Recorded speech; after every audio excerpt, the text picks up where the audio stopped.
तो hello student, welcome back to our channel intelligent era. तो बहुत ही समय बाद अब हम इस चैनल पे फिर से एक बार वापसी कर रहे हैं आप लोगों के लिए। तो बोर्ड के एग्जाम आप लोगों के बहुत ज़्यादा करीब आ चुके हैं और ऐसे में यूके बोर्ड वाले स्टूडेंट जो हैं वो थोड़ा सा परेशान तो होंगे कि सर अब एग्ज़ाम आ रहे हैं हमारे और अब हम लोगों को थोड़ी सी तैयारी करवा दीजिए। ठीक है, तो बहुत टाइम से मैं सोच ही रहा हूँ तैयारी कराने की, लेकिन कुछ ना कुछ ऐसे रीज़न आ जाते हैं जिस कारण से वो टाइम नहीं मिल पाता वीडियोस बनाने का। बट अब कोशिश पूरी रहेगी कि आप लोगों को जितना भी हो सके उतनी वीडियोस बना के मदद कर सकें। ठीक है, तो यहाँ पे मैं आप लोगों को एक चीज़ क्लियर कर देता हूँ कि मैं ये जो वीडियोस बना रहा हूँ वो सेकंड बुक से आप लोगों की बनेगी, यानी कि आपका 12th क्लास की बुक नंबर सेकंड जो है वहाँ से मैं स्टार्ट कराऊंगा। बिकॉज पीछे का कंटेंट वैसे भी आप लोगों को थोड़ा बहुत चैनल पे मिल ही जाएगा और अभी आप लोगों ने, मैं सोचता हूँ कि इतना पढ़ भी लिया होगा, तो सेकंड बुक से हम स्टार्ट करेंगे अपनी कहानी। तो यहाँ से आप लोगों को सेकंड बुक यानी कि ऑप्टिक्स से, ठीक है, प्रकाशिकी से चीज़ें देखने को मिलेंगी। अब अगर इंग्लिश मीडियम में भी आप लोग चाहते हैं वीडियोस तो इसमें कमेंट कर दो जल्दी जल्दी, तो मैं वीडियोस इंग्लिश में भी आपके लिए बनाना स्टार्ट कर दूंगा। बट अभी ये हिंदी मीडियम वालों के लिए वीडियोस बन रही है। एक चीज़ और मैं क्लियर कर दूं, देखो बोर्ड का जो लेवल फिजिक्स का बनना है हमारा इसके लिए, तो वहां पे आप लोगों को चीज क्लियर हो रही होगी कि डायरेक्ट चीजें नहीं आ रही हैं जैसे पहले आती थी। तो ये चीज अब दिमाग से निकाल दो कि आप पुराने 5 साल के पढ़ लोगे प्रीवियस ईयर तो आप कर लोगे। ठीक है, अब ये चीजें यहाँ नहीं चलने वाली। आप लोगों को अपनी थिंकिंग को और अच्छा करना पड़ेगा, तब आप जाके अपने फिजिक्स के इस पेपर में एक बहुत अच्छे स्कोर के साथ आगे बढ़ सकते हैं। तो अब ज़्यादा नहीं बोलूँगा, ठीक है, क्योंकि वीडियो जब आती रहेंगी तो वहाँ पर भी चीज़ें चलती रहेंगी हमारी। बाकी आप लोगों को यहाँ हमारे साथ स्टार्ट करना है, तो जल्दी से आप लोग चैप्टर का नाम लगा दीजिए। ठीक है, चैप्टर नंबर आपका ये है 9। ठीक है, और इसको हम लोग, इसका नाम क्या है आप लोगों को, किरण प्रकाशिकी, या फिर हम इसको इंग्लिश में रे ऑप्टिक्स में बोल देते हैं। ठीक है, क्या बोलते हैं, रे ऑप्टिक्स। अब बेसिक बेसिक चीज आज चलेगी और मैं आपको एक चीज क्लियर कर दूं कि मैं आपको जो भी पढ़ाऊंगा, ठीक है, वो आप लोगों के लिए बोर्ड के से ऊपर लेवल पे भी चीजें जाएंगी, यानी कि जेई लेवल पे चीजें जाएंगी। तो चैनल के साथ बने रहोगे तो बहुत ही ज्यादा बेनिफिट आप लोगों को रहेगा after your board exam. Clear? Then ray optics में सबसे पहले हम जो हमारा बेसिक चीज है कि व्हाट इज लाइट, प्रकाश है क्या। ठीक है, अब प्रकाश क्या है इस चीज को हम लोग समझ सकते हैं इस तरीके से, जैसे अगर मैं छोटे स्टूडेंट या छोटे बच्चे से बात करूं, मैं कहूँ कि प्रकाश क्या है। ठीक है, नॉर्मल अगर मैं आप 10th क्लास में हो तो आपसे ये पूछा जाए कि व्हाट इज लाइट, देन आप क्या बोलोगे, आप ये बोलोगे कि सर प्रकाश एक ऊर्जा है जिससे हम चीजों को देख पाते हैं। ठीक है, या कोई भी चीज हम क्लियरली देख पा रहे हैं। ठीक है, यही आप बोलोगे। बट अब आप लोग 12th क्लास में आके प्रकाश के बारे में ऐसा नहीं बोलोगे, क्योंकि हम ये पढ़ के आ चुके हैं चैप्टर नंबर 8 में कि विद्युत चुंबकीय तरंगें होती हैं और प्रकाश जो है वो एक क्या है, विद्युत चुंबकीय तरंग है। तो सबसे पहली बात आपको यही लिखना है कि प्रकाश क्या है, प्रकाश एक विद्युत चुंबकीय तरंग है, मींस इलेक्ट्रोमैग्नेटिक वेव। ठीक है, शॉर्ट में ईएम वेव भी हम बोल देंगे। अब ईएम वेव क्या होती है ये आप लोगों ने चैप्टर नंबर 8 में क्लियरली पढ़ रखा होगा। ठीक है, मैं थोड़ा सा एक्सप्लेनेशन दे देता हूँ। ठीक है, अगर कोई भी चार्ज पार्टिकल एक्सेलरेटेड है, ठीक है, क्या बोला मैंने, अगर कोई चार्ज पार्टिकल एक्सेलरेटेड है, फॉर एग्जांपल, ठीक है, हमारे पास यहाँ पे आवेश है Q और इसको हमने एक त्वरण दे दिया है। ठीक है, यानी कि इसके अंदर एक एक्सेलरेशन A आ चुका है। देन अब क्या होगा, जैसे ही इसको आप त्वरण दोगे, एक्सेलरेशन आएगा, तो ये अपने आसपास क्या करता है, एक परिवर्तित, ठीक है, एक परिवर्ती चुंबकीय क्षेत्र, ठीक है, क्या चुंबकीय क्षेत्र, ठीक है, एक चेंजेबल मैग्नेटिक फील्ड क्रिएट करेगा और ये जो चुंबकीय क्षेत्र है ये अपने आसपास एक परिवर्ती क्या बनाएगा, आप कहोगे एक परिवर्ती विद्युत क्षेत्र बनाता है। ठीक है, मैं एक्सप्लेन करने की कोशिश कर रहा हूँ बिकॉज ये चैप्टर नंबर 8 की कहानी है, बट थोड़ा बहुत समझा रहा हूँ। तो एक परिवर्ती चुंबकीय क्षेत्र, परिवर्ती विद्युत क्षेत्र बनने से क्या होगा, एक तरंग निकलेंगी, एक टाइप की तरंग निकलेंगी और यही तरंग जो है हमारी वो क्या कहलाती है, आप कहोगे विद्युत चुंबकीय तरंग। ठीक है, क्या हुआ, एक आवेश था हमारे पास, अब उस आवेश को आपने क्या करा, एक एक्सेलरेशन दिया, एक त्वरण दिया। अब वो आवेश हमारा बढ़िया करके स्पीड से चल रहा है। ठीक है, अपने त्वरण में घूम रहा है घूम रहा है घूम रहा है। त्वरण में जैसे वो चलता रहेगा, उसके चलने से क्या होगा, उसके आसपास के एरिया में चुंबकीय क्षेत्र में लगातार परिवर्तन होगा, यानी कि मैग्नेटिक फील्ड लगातार चेंज होती रहेगी। अब मैग्नेटिक फील्ड के चेंज होने से क्या होता है कि वहां पे चुंबकीय क्षेत्र लगातार चेंज हो रहा है, विद्युत क्षेत्र भी चेंज होना स्टार्ट हो जाएगा, यानी कि एक तरीके से इलेक्ट्रिक फील्ड भी चेंज होगी। और बस इन दोनों के चेंज होने से वहां पे कुछ वेव निकलनी स्टार्ट हो जाती है, और यही वेव हमारी कहलाती है इलेक्ट्रोमैग्नेटिक वेव, यानी कि विद्युत चुंबकीय तरंग। क्लियर? तो प्रकाश इस टाइप की ये कोई तरंग है जो हम कह सकते हैं कि हमें देखने के लिए चीजें बहुत इजीली कराती है, यानी कि हम जिससे चीजों को देख पाते हैं। क्लियर? ये आपको बोलना जरूरी है। अब प्रकाश की जो तरंग दैर्घ्य होती है, यदि आपको याद रखने की जरूरत है, 4000 एंगस्ट्रॉम से, ठीक है, जो वेवलेंथ होती है वो लगभग 8000 एंगस्ट्रॉम के बीच में होती है। ठीक है, दिस इज फॉर लाइट, यानी कि हम इस रेंज की चीजों को बहुत इजीली देख सकते हैं। क्लियर? तो ये बेसिक सी चीज थी लाइट के बारे में। लाइट क्या होती है ये हमने समझा। देन अब हम इसके बारे में बात करते हैं कुछ सिंपल से फिनोमेना जो आप बचपन से पढ़ते आए हो, और मैं जल्दी जल्दी बेसिक क्लियर करूंगा क्योंकि ये चीजें आप लोगों ने पढ़ रखी हैं। तो प्रकाश में अब सबसे पहले आता है प्रकाश का परावर्तन, जो बहुत ही बेसिक सा है, जो आपने 10th क्लास में भी पढ़ रखा होगा।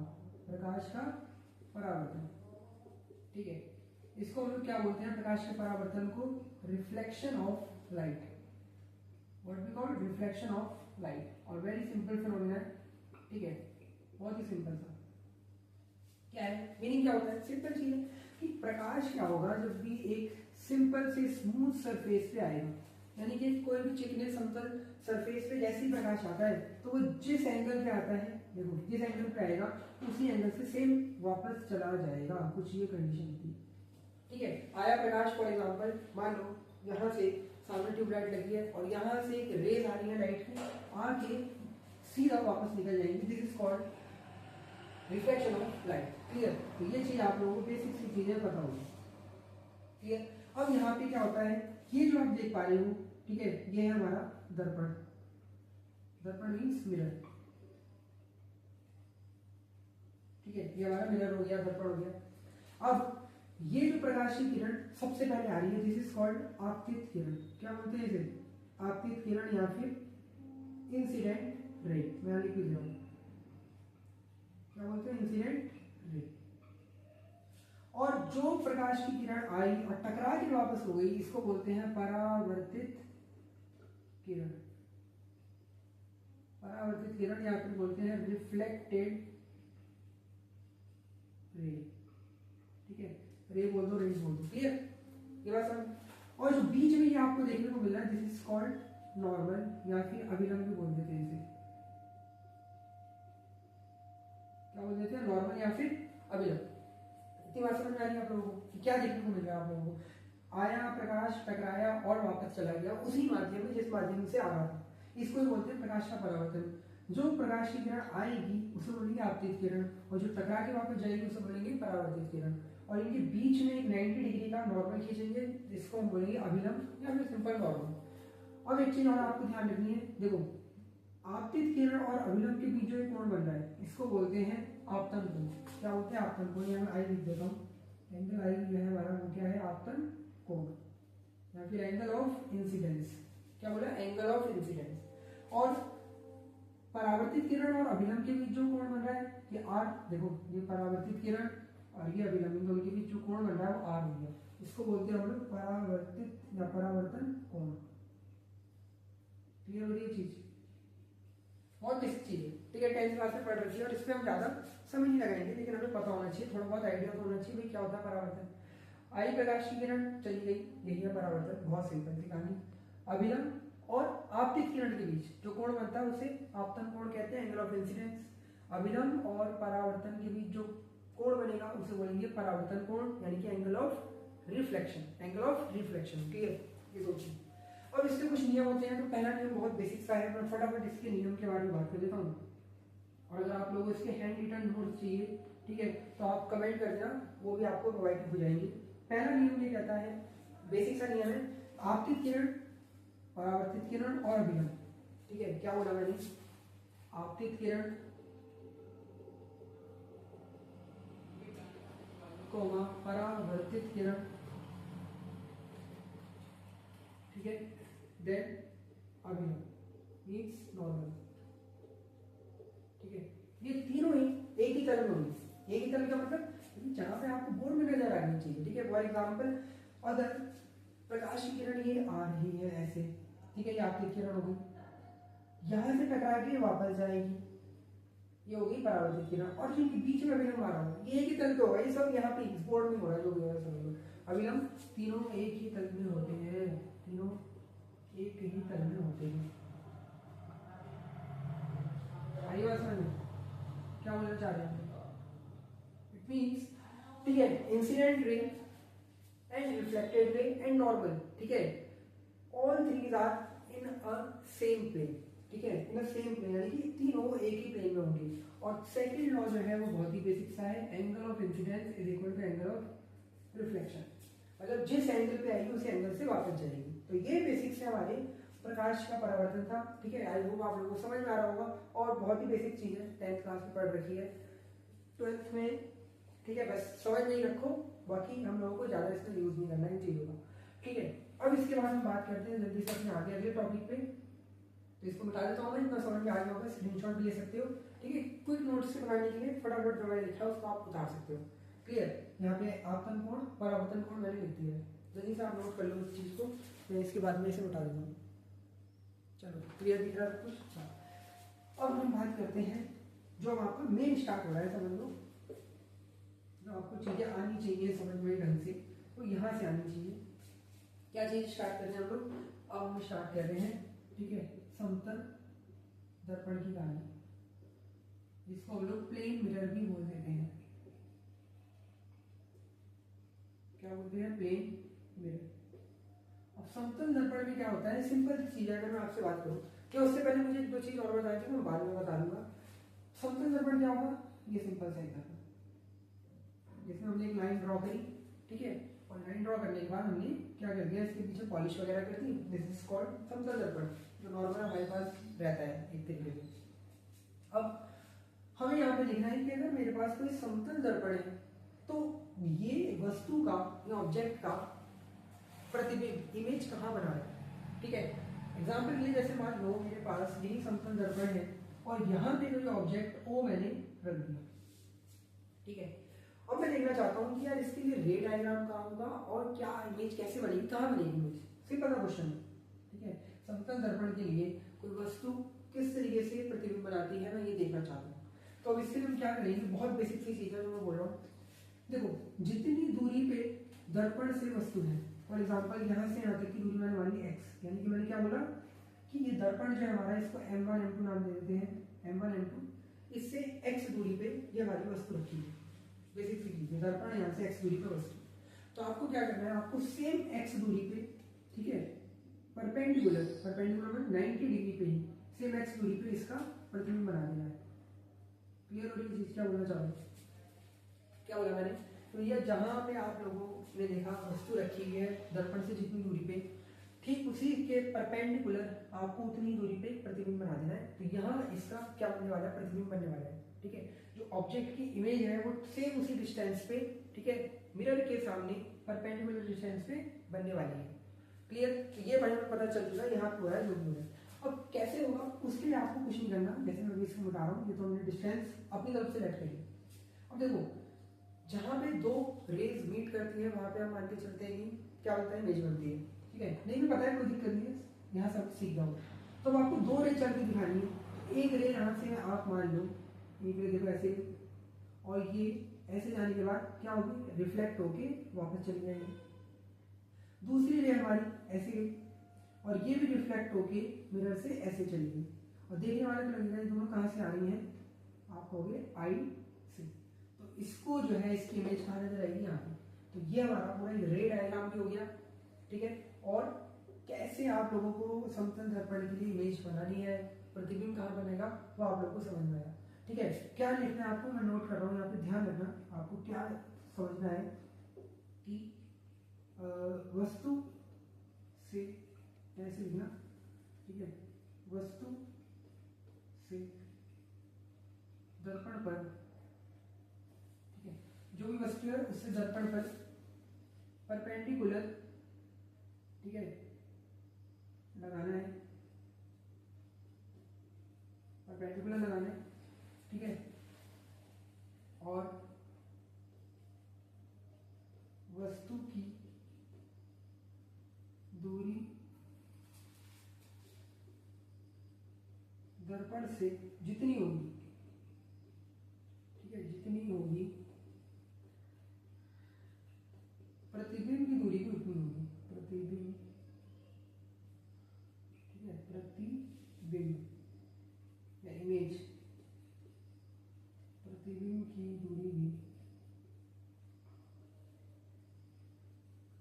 उतनी होगी। क्लियर?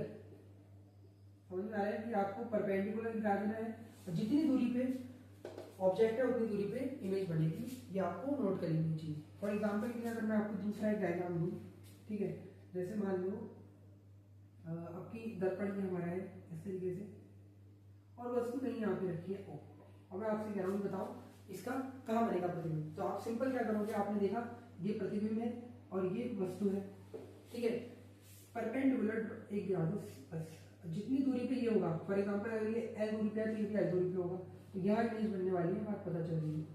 अब दो रे दिखानी है चल के, तो एक सिंपल सी रे यहाँ से जाएगी, परावर्तित होकर वापस चली जाएगी, और एक रे ऐसे गई, ये भी परावर्तित होकर वापस चलेगी, और दोनों कहाँ से देखने पे लगे होंगे, आ रही है आप कहोगे आई डैश से, सॉरी आई से, ये तो ये इसका क्या बन जाएगा, आप कहोगे इमेज बन जाएगी और ये डायग्राम है। क्लियर? बहुत ही बेसिक सी चीज है। समतल दर्पण के लिए कैसे आपको बनाना है, और ये जो मैंने आपको बताया, ये बताया मैंने बिंदु वस्तु के, यानी कि पॉइंट ऑब्जेक्ट के लिए, बिंदु वस्तु और पॉइंट ऑब्जेक्ट। क्लियर? कैसे काम करना है समझ में आ रहा होगा। ये पॉइंट ऑब्जेक्ट के लिए, ठीक है, पॉइंट ऑब्जेक्ट के लिए सब समझ पा रहे होंगे आप लोग। तो बेसिक सी चीज है। इसके बाद हम अगर मान लो मेरे पास एक्सटेंडेड ऑब्जेक्ट दे दिया, यानी कि एक बड़ी सी कोई वस्तु होगी, तो कैसे बनाएंगे, बहुत सिंपल है, इसको मिटा रहा हूँ, नोट कर लो जल्दी से, ठीक है, हैंड टू हैंड नोट करते जाओ, और कोई भी चीज़ समझ नहीं आ रही है तो बता देना, कमेंट कर देना, ठीक है, दोबारा से उस वीडियो में एक्सप्लेन कर देंगे अपनी नेक्स्ट वीडियो में, ऐसे क्लियर होना चाहिए। चलो डाल।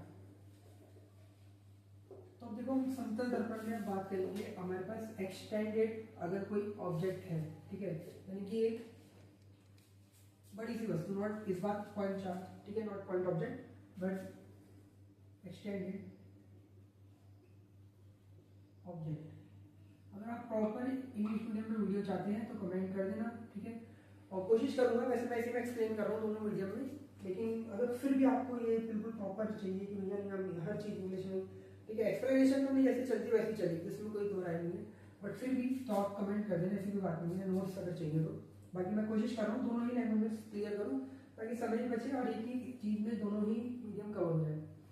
तो एक्सटेंडेड ऑब्जेक्ट का मतलब फिर से वही, हमारे पास मान लो एक बढ़िया सा प्यारा सा क्या है, एक प्लेन मिरर है जो कि टेढ़ा बन गया है, इसको सीधा बना देते हैं, और ये रहा हमारे पास मिरर, और इस बार ये है हमारे पास ए बी ऑब्जेक्ट, ठीक है, इस बार ए बी ऑब्जेक्ट है। तो आपको करना कुछ नहीं, मैंने आपको क्या बोला, जो भी आपको ये दर्पण दिया हुआ है इसमें जितनी भी डिस्टेंस पे आपका ऑब्जेक्ट है, जैसे एग्जाम्पल के एक्स, तो परपेंडिकुलर ड्रॉ कर दो, लोग यहाँ से परपेंडिकुलर ड्रॉ कर दो सेम डिस्टेंस पे, और एक यहाँ से ड्रॉ कर दो सेम डिस्टेंस पे, ठीक है, यानी कि ये बनने वाली है इसकी इमेज ए डैश और ये बनने वाली है इसकी इमेज बी डैश। क्लियर? ए डैश बी डैश। एक चीज ध्यान रखना, समतल दर्पण हमेशा जो आपकी इमेज बनाएगा वो सीधी बनाएगा, ठीक है, सीधी इमेज होगी, तो ए डैश बी डैश बनती है, और इसकी डिस्टेंस पक्का कितनी होने वाली है, एक्स से होने वाली है, ये एक्स पे है तो ये एक्स पे होगा। क्लियर? समझिए, समझ में आ रही है चीज, तो ये बनने वाली है इसकी इमेज। क्लियर चीज? अब क्या करना है, रे दिखानी है, तो लोग एक रे ऐसे चला दी सीधा सीधा, ठीक है, और एक रे हम चला देते हैं इस तरीके से कहीं ऐसे, परावर्तित होकर वापस हो जाएगी। क्लियर? ये कैसे गई, एक ऐसे गई, ये ऐसे आगे घूम के, सेम ऐसे ये भी कैसे जाएगी, घूम के ऐसे आ जाएगी, और एक कोई रे हमारी इधर की तरफ मान ली मैंने, ऐसे गई और घूम के ऐसे आ जाएगी कहीं, और पीछे वालों को मुझे देखने को लगेगा ये कहाँ से आ रही है, आप कहोगे कहाँ यहाँ से आ रही है, उसको लगेगा ये ए डैश और बी डैश से आ रही है पीछे से। क्लियर? तो यहाँ इसका डायग्राम बन जाएगा। क्लियर हो रहा है, समझ पा रहे हैं क्या दिखाया मैंने, ठीक है, जो भी पॉइंट है वहां से बस आपको सेम डिस्टेंस पे परपेंडिकुलर ड्रॉ कर दो और दो रे दिखा दो, रीड कर दो, बस कुछ नहीं करना। क्लियर हो गया होगा? देन इसके बाद मैं बहुत ही अच्छा सा क्वेश्चन करा रहा हूँ, इसको मिटा देता हूँ, जितनी चीज समझाने के लिए काफी थी, स्क्रीनशॉट ले लो जल्दी से, ठीक है। देखो ये अभी तक आपके यूके बोर्ड में नहीं है, जो चीज़ मैं अभी करा रहा हूँ ना, परावर्तन को छोड़ के प्लेन मिरर वगैरह इतना नहीं है। बट मैंने क्या बोला, अब चीज़ें बढ़ रही हैं तो आपको ये सब आना चाहिए for competition, for your exam, ठीक है, फॉर योर बोर्ड एग्जाम, ठीक है। You have to prepare for this and all these are very important for your exam. So अगर आप ये सोच के छोड़ रहे हो कि यार अभी नहीं, ये टॉपिक तो है नहीं, तो आप गलत कर रहे हो, क्योंकि यही नॉलेज देंगे और एग्जाम में यही डिसाइड करते हैं कितना आ रहा है कितना नहीं। तो मैं क्वेश्चन जल्दी से लिखा हूँ, ठीक है। क्वेश्चन ये है कि एक कैपिटल एच ऊंचाई का, ठीक है, व्यक्ति अपने आप को, बहुत ही अच्छा क्वेश्चन है, दर्पण में पूरा देखना चाहता है,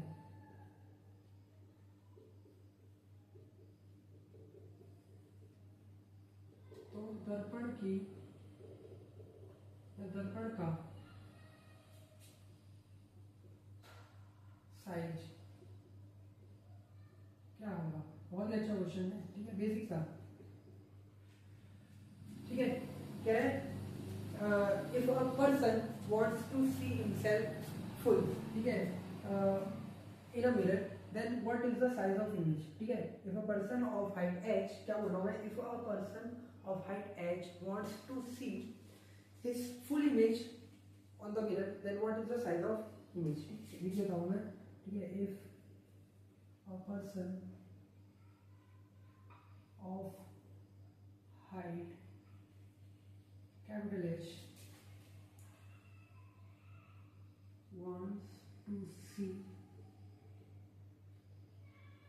his full image on the mirror,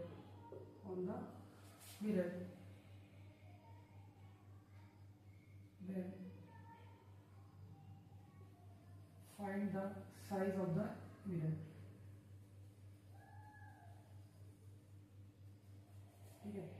जल्दी से नोट कर लो क्वेश्चन को, मिरर है, मैंने दोनों वीडियो में लिख दिया ताकि कोई डाउट नहीं हो, ठीक है, हिंदी वालों को भी और इंग्लिश वालों को भी। तो एक बेसिक सा क्वेश्चन है लेकिन अच्छा क्वेश्चन है। कैसे करेंगे, बहुत ही इजी तरीके से करने वाले हैं। क्वेश्चन समझ में आ गया होगा कि मैं एच हाइट का कोई व्यक्ति हूँ, ठीक है, और मैं अपने आप को सामने मिरर में पूरा देखना चाहता हूँ, मेरी इमेज पूरी बन जाए। तो मैं ये क्वेश्चन कर रहा हूँ कि भाई बताओ ये दर्पण या मिरर होगा, कितनी साइड चाहूँ जो मैं पूरे को पूरा दिख जाऊँ सामने से। क्लियर हो गया क्वेश्चन। तो कैसे करना है, बहुत सिंपल चीज़ है। मान लो, ठीक है, सॉल्यूशन कर रहा हूँ मैं इसका। मान लेते हैं ये मैं हूँ, ठीक है, और ये हेड होगा, सिर होगा मेरा ऊपर, और यहाँ पे मेरा ये पैर होगा, ठीक है, फीट, हेड फीट, इतना समझते हैं, कोई इंग्लिश हिंदी नहीं चलेगी इसमें। और ये मेरी आँखें हैं, आई। क्लियर, ठीक। और ये सामने वो दर्पण है जहाँ पे मुझे अपने आप को फुल तरीके से शो आदि तरीके से देखना है। अरे बात समझो, क्लियर हो रहा है। ये देखो, ये मैं हूँ, ये सामने को दर्पण है, और मैं बढ़िया करके खड़ा हुआ हूँ, कह रहा हूँ कि यार मुझे पूरा देखना है, तो मैं इसकी क्या साइज लूँ कम से कम, ये क्वेश्चन है मेरा। क्लियर हो गई चीज। तो कैसे करना है, बहुत सिंपल। देखो, इस या मैं अपने आप को सामने में देखूंगा तो कब देख पाऊंगा, जब सिर से चलने वाली प्रकाश की जो किरणें हैं वो कहाँ तक पहुंचे, मेरी आंखों तक पहुंचे।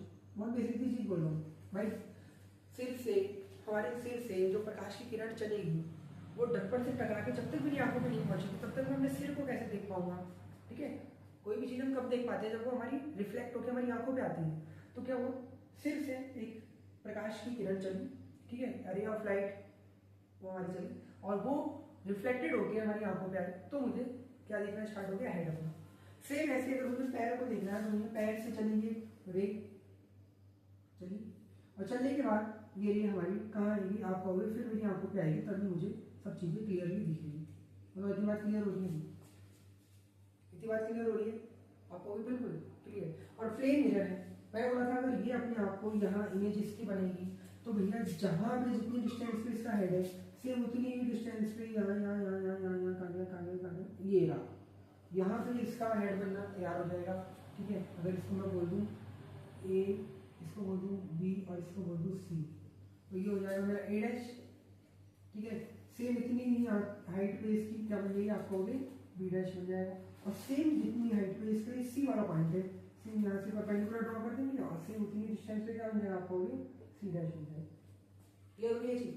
प्लेन मिरर जितनी डिस्टेंस है उतनी डिस्टेंस पे इमेज बनती है, पहले कंफर्म कर रखनी चाहिए। क्लियर हो रही है? तो ऐसा कुछ होने को आ रहा होगा, तो ये कुछ कंडीशन ये बनने वाली है इसकी यहाँ पे इमेज। ठीक है, और देखने वाले को कहाँ से लग रहा होगा, कहाँ से आ रही है, आपको देखने वाले को लग रहा होगा भैया ये कहीं से ऊपर से ए डैश से आ रही है, और इसको लग रहा होगा कहीं से कहाँ से आ रही है, ये कहीं से सी डैश से आ रही है, और ये मैंने अपनी तरफ से यहाँ पे परपेंडिकुलर ड्रॉ कर दिया यार। क्लियर है कुछ? ठीक है, और यहाँ से यहाँ तक की डिस्टेंस मैंने अपनी तरफ से क्या होगी एल, यानी कि कितनी डिस्टेंस पे एल डिस्टेंस है, तो ये वाली डिस्टेंस पे कितनी हो जाएगी आपको वैसे सेम वैल्यू होगी, क्योंकि बोल दिया ना जितने पे ऑब्जेक्ट उतने पे इमेज। क्लियर है कुछ? तो आप मुझे बताओ जो आपको डायग्राम यूज होते हुए दिख रहा है, ये इतना काम एक्स्ट्रा नहीं नजर आ रहा, ये इमेज इतनी एक्स्ट्रा नहीं, कोई जरूरत ही नहीं इतनी की, क्योंकि भैया यहाँ से ही रिफ्लेक्ट होकर आ रही है, हमारी रेज है वो यहीं से रिफ्लेक्ट होकर आ रही है, तो मैं एक्स्ट्रा ऊपर तक क्यों लूँ? सेम ऐसे ये भी चीज़ अगर मैं हटा दूँ भाई, तो इतने वाले पार्ट को अगर मैं एक्स बोल दूँ और ये बचा हुआ जो पार्ट है, ठीक है, इसलिए को मैं वाई बोल दूँ, डिस्टेंस बोल सकता हूँ इतनी, भाई नाम देते हैं इसे पी, और इस वाले पॉइंट को क्यू और इस वाले पॉइंट को आर, तो पी से लेके क्यू तक हो गया एक्स, देखो पी से लेके क्यू तक क्या हो गया आपका हो गया एक्स, और क्यू से लेके आर तक हो गया वाई।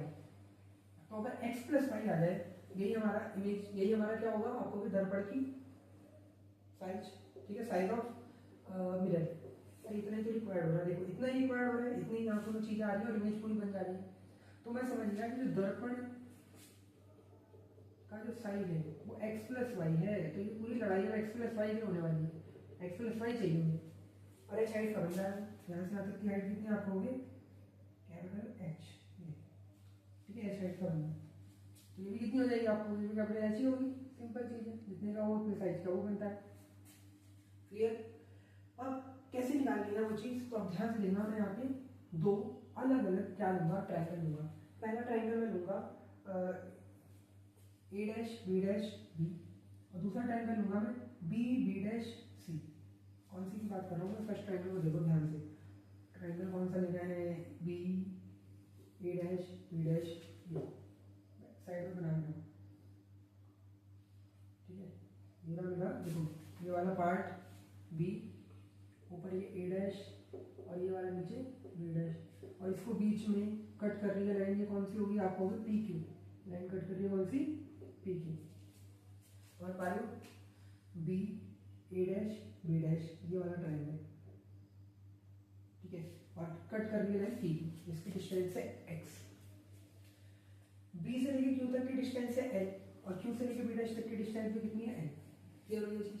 अब ध्यान से देखो, आपको एक चीज पता होगी, सिमिलर ट्रायंगल जो होते हैं उनकी जो भुजाएं होती हैं, ठीक है, उनकी साइड होती है, उनका रेशियो इक्वल होता है। जैसे मैं क्या बोल रहा हूँ, इस वाले बड़े ट्रायंगल की ए डैश बी डैश और इसकी पी क्यू, ए डैश बी डैश अपॉन में पी क्यू, ए इक्वल होगा इस पूरे बड़े ट्रायंगल की बी बी डैश और छोटी सी बी क्यू की।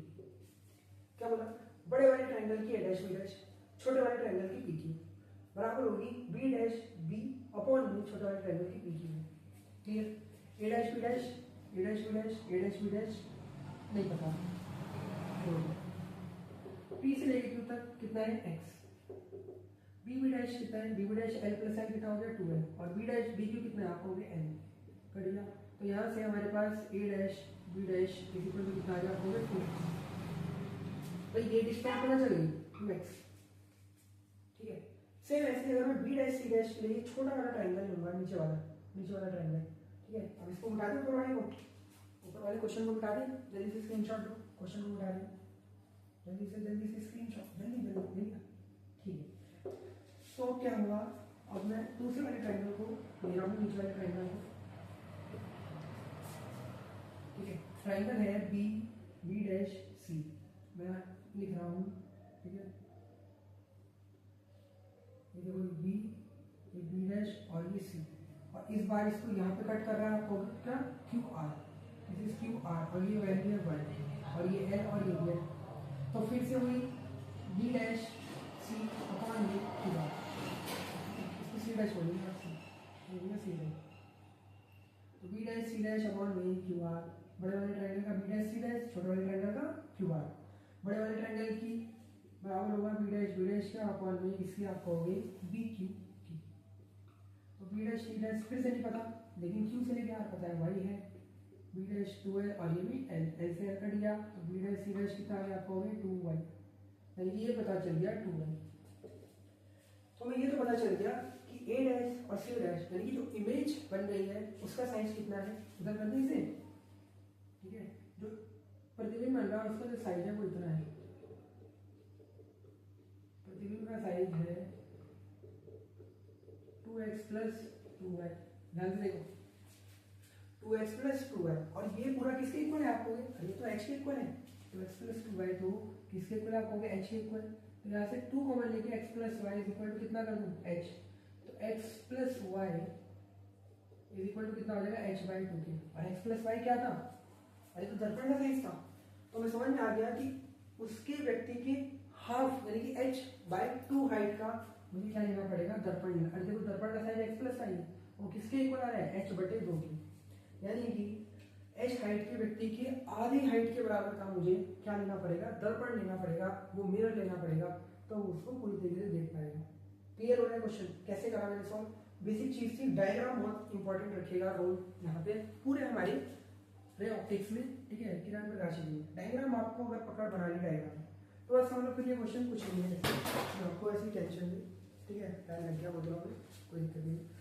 तो यहाँ पे आप लोगों के लिए मैं सोचता हूँ इतनी वीडियो आज के लिए काफ़ी है, और अभी 9:15 बज रहे हैं तो कल मुझे स्कूल में जाना है, ठीक है। अगली वीडियोस जल्द से जल्द बनाएंगे, रोज कोशिश करूँगा एक वीडियो बनाने की, नहीं तो हफ्ते में 3 वीडियोस तो आएंगी, और जल्दी से जल्दी कवर करेंगे। और मैं बार बार कह रहा हूँ इस तरीके से पढ़ाई करेंगे कि हमें कॉम्पिटिशन लेवल के लिए क्वेश्चन करने हैं, चीज़ें करनी है, फिर बोर्ड तो हमारा ईजिली हो जाएगा। वीडियो अच्छी लगी हो तो लाइक करना, कमेंट करो, शेयर करो ज़्यादा से ज़्यादा अपने सारे दोस्तों को, यूके बोर्ड वाले हो गए, जो भी बोर्ड है आपका, ठीक है। दोनों मीडियम में मैं कोशिश कर रहा हूँ पढ़ाने की, और अगर फिर भी आपको स्पेशली इंग्लिश मीडियम के लिए अलग चाहिए तो आप कमेंट कर सकते हो, और नोट्स चाहिए तो उसके लिए बता सकते हो। बस चैनल को सब्सक्राइब करो ज़्यादा से ज़्यादा। Thank you for watching.